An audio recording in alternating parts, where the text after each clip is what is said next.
Thank you. You may be seated. Let me ask for an approval of the agenda for tonight. Is there a motion to approve? So moved. It's been moved by Councilmember Koala and second by Councilmember Batterton. All in favor of this agenda tonight, it passes 4 votes to 0. Thank you. I have a few announcements as we move forward. Every Tuesday from 11 a.m.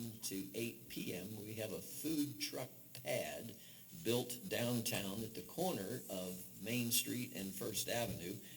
And there are 2 trucks every week. Tomorrow will be no exception. And it's a nice introduction to the restaurants that are coming. So I encourage you to support those food trucks. Then we have the DDA, or the Downtown Development Authority meeting on the 16th of this week at 6:30 right here in Lilburn City Hall next door. And town hall meeting is my meeting where you set the agenda. So the week after we have city council meeting, we meet downstairs in the Preston and we just talk as friends and be able to talk about issues that are involved in the city or things that we have happening that you want to know about, and you set the agenda and we talk about everything. Planning Commission, April 24th in the council chambers in this room at 7 o'clock. And tonight the chief would like to offer a promotion of Maurice Kennard. Chief, where are you?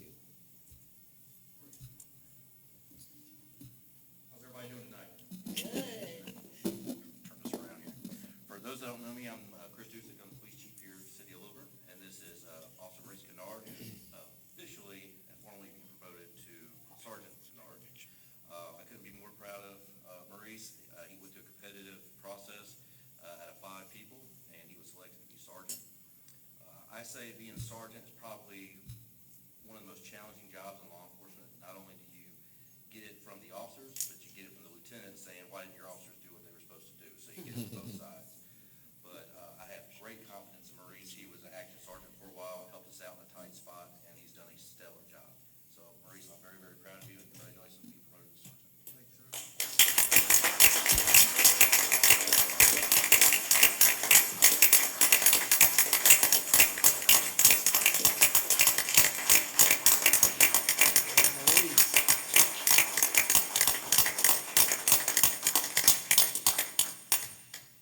Thank you. Bless you, Maurice. Tonight we have 2 proclamations that I'd like to read into public record. The first one is Georgia Cities Week, April the 21st through the 26th. There is a movement toward cities in our state, 450 cities presently. Every now and then a new city comes along. This year, Gwinnett went from 16 cities to 17 cities with the addition of Mulberry. And I call it Mayberry, but it's really Mulberry. And it'll be the largest city in Gwinnett County in its infancy. Very interesting. And so this is a big deal that we are a part of 450 other municipalities that act like us. With this 85% of our population in Georgia moving towards cities, not away from them. And the health of a city is everything. The reason why people like cities is because this is the closest you'll ever get to public servants. And so you know where we all live. You have our phone numbers.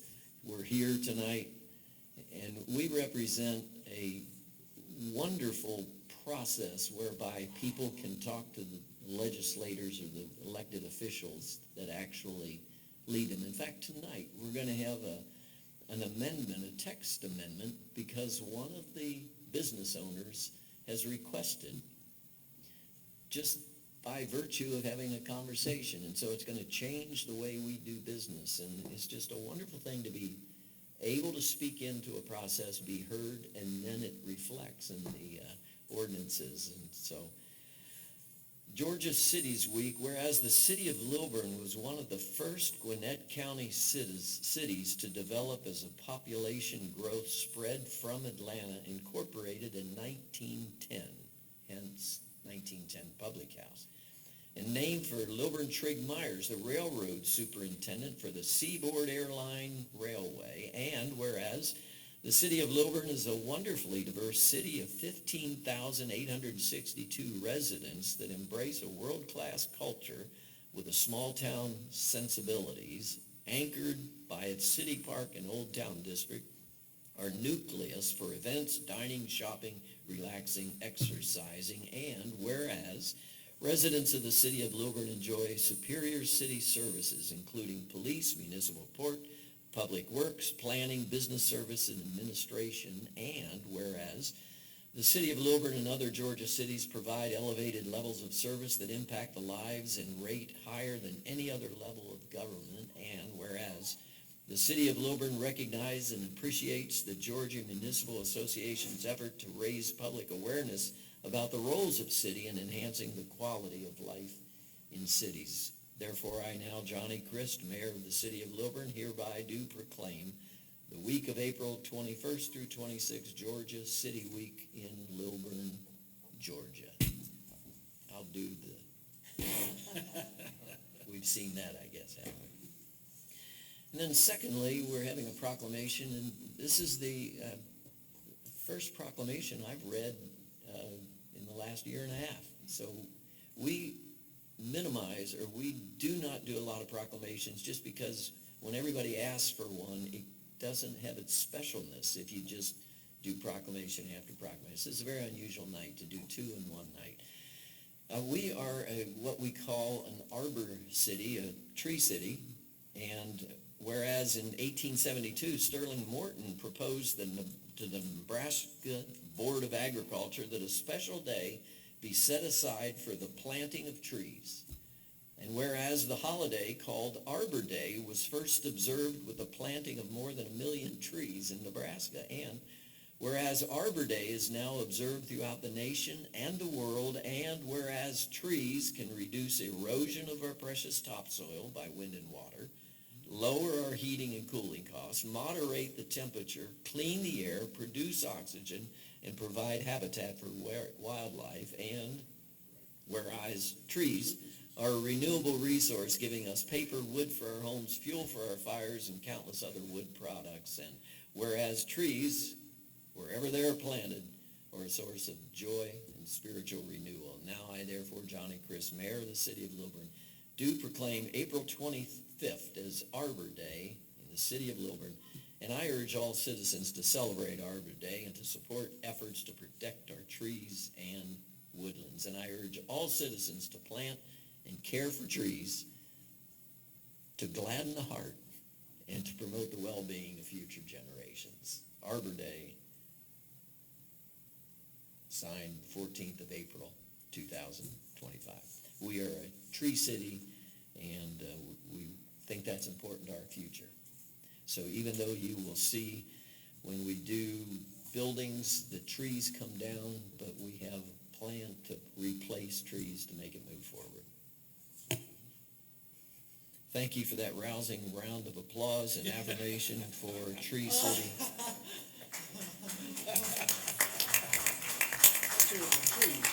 It's important. It's very important. May I have a motion to approve the minutes from February 10th? So moved. Second. It's been moved in second by Councilmember Puala and second by Councilmember Batterton. All in favor? This passes 4 votes to 0. May I have a motion for, how would you vote, for February 24th, special called city council meeting draft minutes? Motion. So moved. Motion by Councilmember Puella, second by Councilmember Batterton. All in favor, passing these minutes, passes 4 to 0. March 10th, city council meeting draft minutes. Is there a motion? So moved. It's a motion. Second.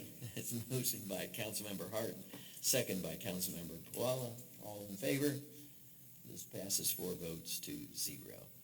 Tonight we'll begin our meeting with a public hearing. This is item number 1 of an SUP special use permit 2025-01, granting a special use permit for an auto and truck service center at 4450 Lawrenceville Highway. Reed,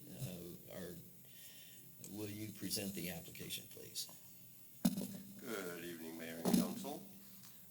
As you stated, the public hearing item is for an application for a special use permit to allow for an auto and truck service center at 4450 Lawrenceville Highway. This application has been tabled twice as staff has worked with the applicant's representatives to better achieve council's goals in beautifying Lawrenceville Highway and to ensure that code enforcement in our code of ordinances is viable. The applicant seeks to bring the existing auto-related businesses on the property into compliance with current regulations, as the US 29 overlay district now requires a special use permit for these uses. There is no redevelopment or expansion proposed. The existing tenants will all continue to operate in their current suites. Staff, after analyzing the case in the context of the criteria for approval of a special use permit, feels that it is consistent with those criteria. Additionally, the proposed use is consistent with the comprehensive plan and the intent of the CB zoning district and the US 29 overlay district. The property is surrounded by compatible commercial uses. There is no residential use that adjoins it. The site meets most supplemental requirements for auto-related uses, including enclosed service bays and adequate parking. And the landscaping and property maintenance will be brought into full compliance as a condition of approval.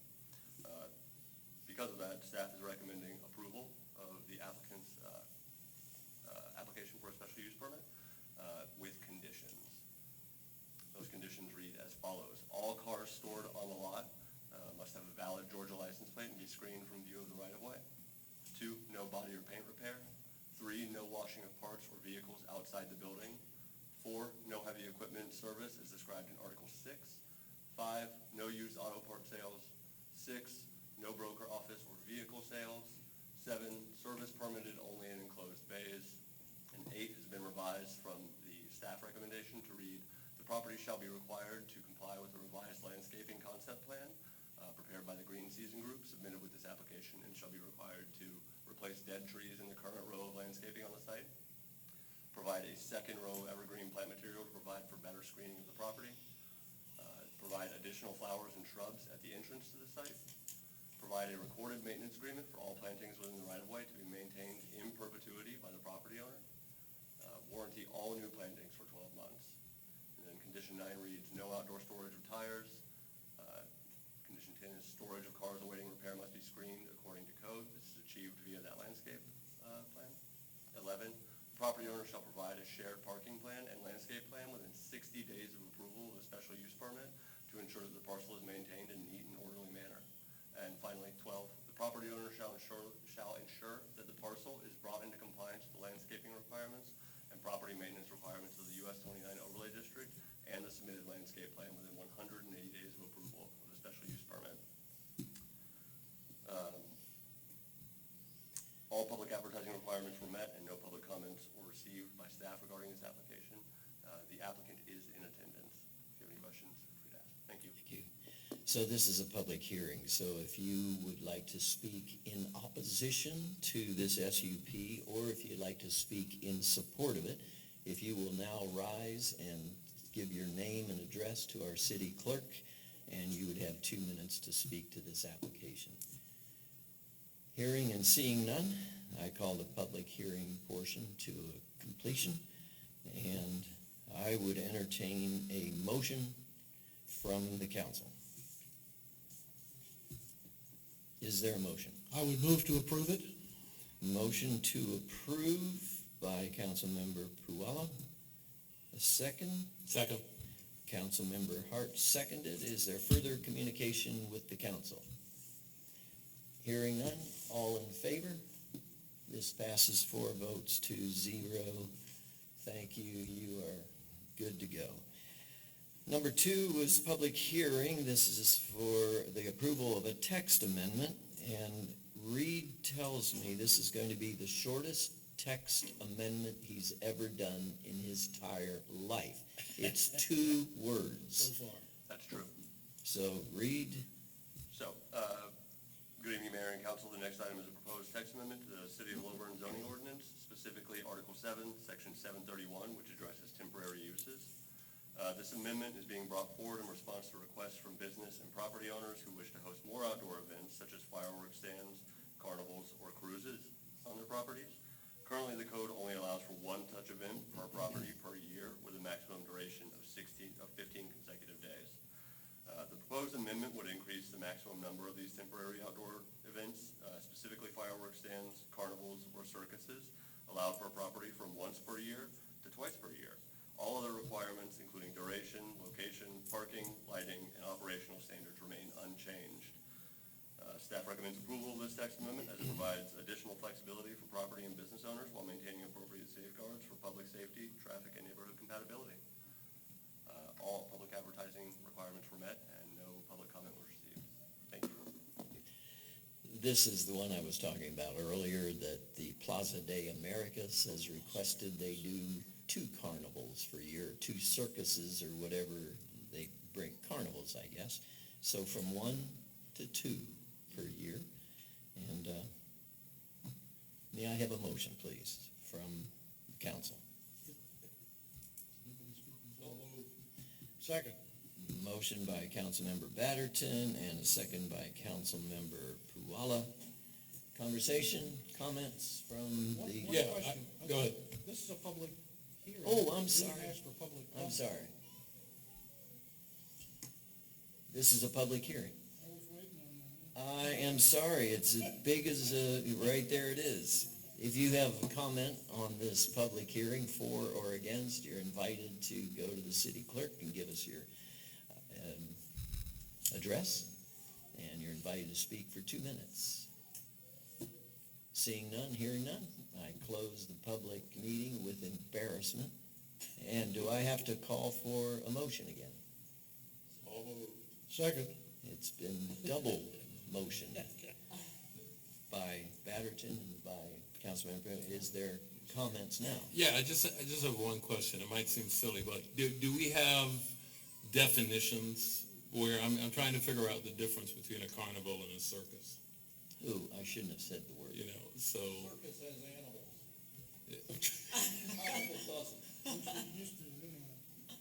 I'll be honest, I can't remember off the top of my head if we have a definition that distinguishes between carnivals or circuses in the zoning ordinance, but I can get you that answer. I know somebody along the way will ask that question, you know, and I don't want this to become a circus, so. It's been motioned, we had a public hearing, moved in second. One comment from the council, are there others? Hearing none, all in favor?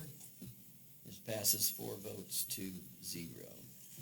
Our third public hearing is going to be presented by Anna Baguette. This is for the purpose of announcing the official commencement of the 2025 Lilburn Comprehensive Plan efforts. Anna? Do you want to press that little button on the, Set it up on the thing. there you go. It's still not on. Reed, do you want, Uh-huh. there you go. Yeah. Okay, here we go. Let's Lift try it this up, again. lift it up on where you, There you go. bing. Perfect. Oh. Okay, that allows me to stand up straight. I like that. That's right. Good evening, Mayor and Council. I'm going to give a very brief presentation on the Comprehensive Plan Amendment. And this is one of the required public hearings for this process. So tonight I'm going to go over the project team, the project overview, as well as some community engagement, and some of our immediate next steps for the project. So for the project team itself, we're working closely with both city and LCID staff. Myself, I am Anna Baguette. I am a community planner and the project manager from TSW, a consulting firm based in Atlanta. We also are going to be working with a company called Urban 3. They do a lot of land use scenario and financial modeling, which will be really important to this project. So many of you are probably very familiar with comprehensive plan and what it is, and especially since y'all went through this process in 2024. But in case there are folks that aren't sure what this is, it is a document that guides future land use and development decisions in Lilburn. And it also provides direction on several other elements like economic development and housing. But kind of at its core, it really sets a long-term vision for the city's future and what it will develop like in the future as well. It is required by the state of Georgia to maintain qualified local government status and must be updated every 5 years. Since this is an amendment, this is actually off your cycle since you had a comprehensive plan adopted in 2024. So we're not really required to, we're not like on a strict timeline for this project. So why do you need an amendment? My understanding is that there was a lack of consensus on the character area map during the last update and need to look in further, and that is why we are here. So the current plan is using the 2019 character area map and its policy, and as many of you know, Lilburn is experiencing growth and change, and so it really does need a clear and updated vision to prepare for this. Like I said, it's off cycle right now, so that your next comprehensive plan is actually due in 2029. But one of the interesting parts of this project itself is that this is a really unique opportunity to provide a solid and clear foundation for also a code rewrite. So again, how will this be different? What we are planning on doing is scenario planning. So different land use maps, or I guess character area maps in this case, we're going to kind of decide on 2 different ones that we both, or that everybody likes, and kind of do some financial scenario planning to see the tax revenue implications for each of these. It will also be different because restructuring. Y'all recently adopted some new city priorities and goals, so we plan on integrating that into the document. And what we want to do is really assess and validate some of the community feedback during the last process. Y'all did a very thorough job, and so we want to be really focused with this effort. And then finally, align the rest of the document with whatever land use approach we decide on. I mentioned earlier that this is tied to the code, so it's one single process. The comprehensive plan kind of sets the vision and the policy, and that the code implements it, and that's kind of an ideal scenario to make sure that they're actually connected, when a lot of times they're very disconnected processes. And so what will the code rewrite entail? My understanding is that y'all are interested in creating a unified development ordinance, so that includes all of the development-related ordinances into one document. So that includes zoning, building code, all of those types of ordinances. So currently we're working on the assessment of the current code, what is working, what is not, and then ultimately we'll develop the UDO. So here is the project schedule, and the formatting's a little messed up, so I apologize for that. But kind of the first wave, we're working on, creating those land use scenarios and amending that comprehensive plan, and in the background, the code process will begin with that assessment. Some of the community engagement that we are doing, we're currently working on some stakeholder interviews, and I've interviewed a few of you so far. We also plan on popping up at Splash Bash, and I'll get into that in a moment. And then once we do have these 2 land use scenarios, we will have a workshop surrounding that. So I'll talk a little bit more about that community engagement. I want to reiterate that we recognize the 2024 plan engagement was very thorough and still very much relevant. So what we're doing is focusing on filling any gaps, particularly about land use and density and what people are comfortable with. And then we will also, through that process, engage about zoning and code updates without really talking about it. We find that if we talk about the code itself, people's eyes glaze over. So we like to talk about the code without actually talking about the code. I at TSW, we love being creative when it comes to community engagement. We are currently working on different engagement methods without using sticky dots. I don't know if y'all have participated in those activities, but at TSW, we're taking a year off from using sticky dots, so we're creating different engagement methods, and hopefully with all of that, we will avoid engagement fatigue. So coming up, some of the opportunities I mentioned, we are working on those stakeholder interviews. We're going to be scheduling our first steering committee meeting soon, and mayor and council will be serving on that. And then I mentioned Splash Bash on May 24th will be popping up, and what that means is that, you know, we are going out into the community, meeting people where they already are, and maybe meeting some folks that might not engage in this process normally. So we're really looking forward to that. It sounds like a really fun time. And we will share updates on the city's website. So some of those next steps, wrapping up those stakeholder interviews, scheduling that first steering committee meeting, kind of working through the plan assessment and, you know, really setting a plan, doing that community engagement gap analysis to really understand what we don't understand and what we really need to ask folks about. And then also we're working on that code assessment right now. So that's it. Hopefully I did not slow down your meeting. I appreciate the efficiency with which y'all are running this.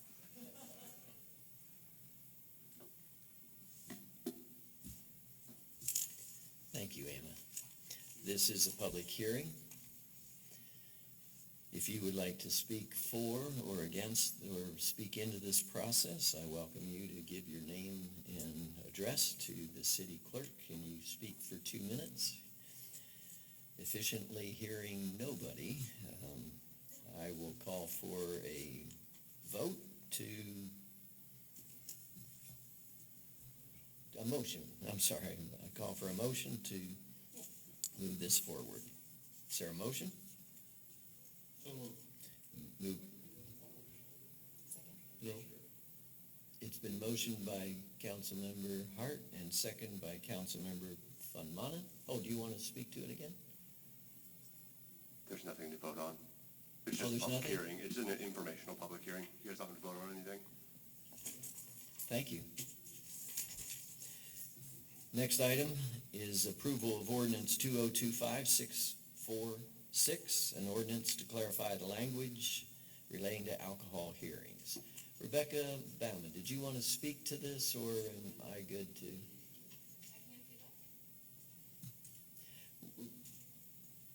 Sure. Just give us a quick insight on why we're wanting to approve this ordinance or amend it. Yes, sir, we are presenting amendments to section 6-71 as it relates to alcohol hearings. If the staff were to review an application and find a reason for denial, it outlines the process if they wanted to appeal said denial. This gives a way for businesses who would potentially be denied an alcohol license, just an appeal process that wasn't in place before. Thank you for doing that. Is there a motion on this 2025-646? Move to approve. Move to approve by Councilmember Puala. Second by Councilmember Batterton. Questions, comments from the council? Hearing none. All in favor? Passes 4 votes to 0. And our final agenda item tonight is the appointment of solicitors for the city of Lilburn. We have a new assistant with us tonight, Roy Whitehead, who comes highly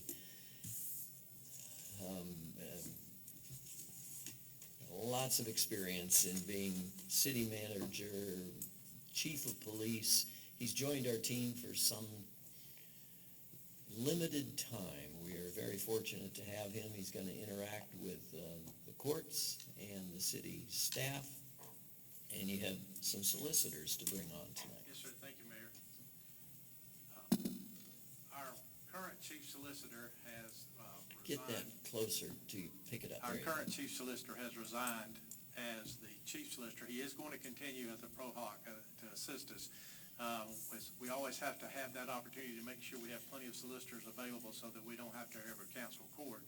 But we were lucky enough to be able to get a new chief solicitor, Kelsey Wiley, who has been actually part of an assistant solicitor with us before. So she's going to assume the role of our chief solicitor. And then we also have with us Laura Mayfield, who is going to be an assistant solicitor to help us as we continue to move forward. It's going to make us a lot more effective and efficient in court by having all these resources available to us. So I'll ask them to come forward so that you can swear them in.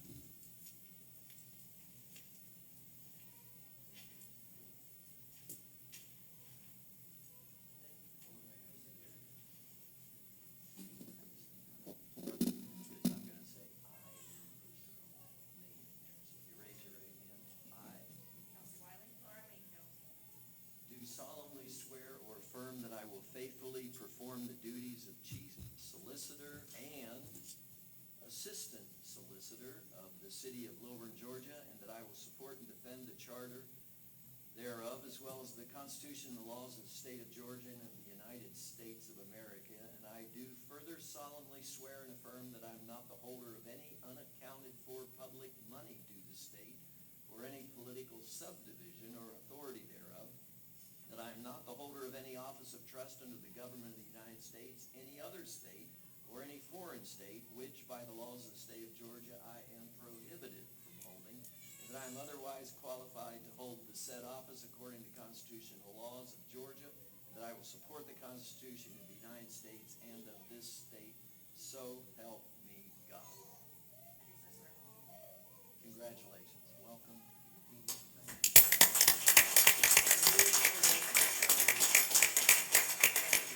Thank you very much, and I now adjourn this meeting. Thank you for coming. Bless you.